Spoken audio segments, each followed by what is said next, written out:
ITI আৰু এটা paramedical and short term course.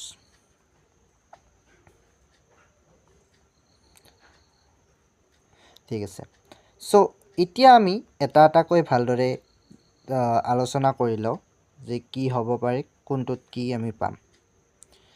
তো ইণ্টাৰমিডিয়েটত তোমালোকে জানাই সকলোৱে যে ইণ্টাৰমিডিয়েট মানে হৈছে ক্লাছ 12ৰ।